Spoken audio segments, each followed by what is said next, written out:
How's Brownie? Yeah, he's all right. Obviously, he has a bit of a knock to the head, so he's got a bit of a close-over eye, but it started to open today. He's got to do his concussion test and so on, so whether he'll play this week or not, I'm not sure. Obviously, a trip to Perth, and he's sort of aging a little bit as well, like the older body, so might look to rest him anyway, but that's obviously not for me to decide or really me to comment on. There's a bit of talk pointing potentially towards retirement, though. Is that just talk? I'm not sure. Obviously, it sort of happened on Saturday night and so on, but I think he's got to sum up what's best for him, and footy's only one part of life that only lasts for 10 to 15 years if you're lucky, and he's got a lot of kids to look after, and he's got 3, or about to have his 3rd kid, and a wife down the coast, so obviously it's a decision for him to make, and it's more probably a family decision than a footy question for him. It's sad to see him go, though. Oh, absolutely. I think any time a star retires from the competition, whether he play for your club or not, it's always sad. But unfortunately, that's what happens in footy, and he'll be remembered for his toughness and so on. But hopefully he does stick around and plays the rest of the year out. And as I said, it's totally up to him and his decision on what he does from there. Do you sort of worry for his safety when you saw what happened again on Saturday night? It was pretty scary, I suppose, after it happened. Just seeing him laying on the ground, he sort of looked like he was out of it a fair bit. So it is scary, but he's played his footy that way his whole career, and I think that's what you love about him. And he's always been an outstanding contributor on and off the field, and he's so important to our young developing team that he shares his knowledge and passes on his tips to our young key forwards so they can develop as well.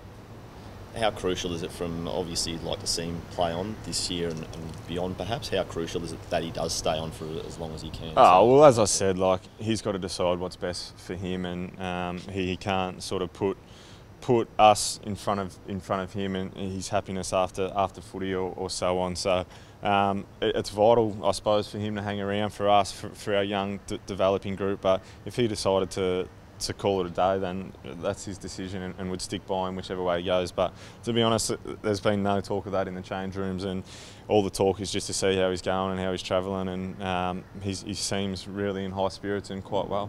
I guess the score blew out after he left the field at the weekend. Is that concerning looking ahead? I think it was always sort of panning that way, the game. They started really well.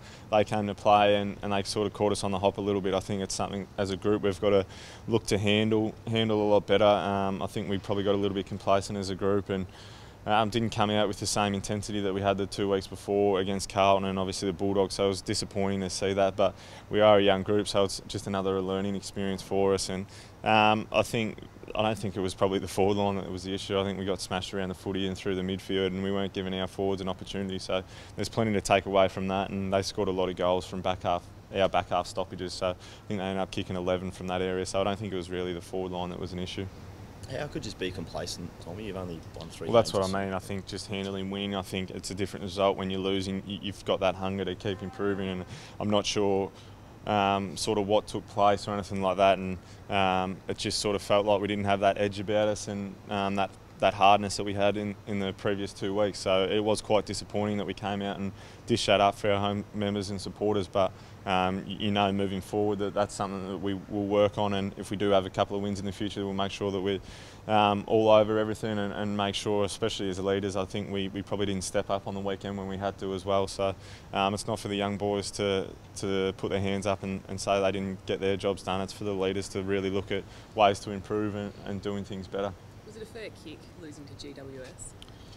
I don't think you want to lose ever. I think GWS have played some really good footy the last 2 weeks. You look at their form, they took Hawthorn to 6 or 7 points, and you can say Hawthorn had how many ever out, but to get that close to Hawthorn at the MCG is a really good effort, and had Cameron and a few others played the week before against Essendon, they probably would have beaten them as well. So they're a really good team, and it wasn't that we were taking him lighter or anything like that. So it's always not ideal to win, but where we're sitting on the ladder, it's about improvement as a group, and to lose by that margin the way we did, we were just non-competitive for periods of the game, which is really disappointing. So we've got to look to fix that, and we've got a big trip over to Perth this week, so it's a good opportunity to see how we respond as a group, and it'll be a really good test for us over there.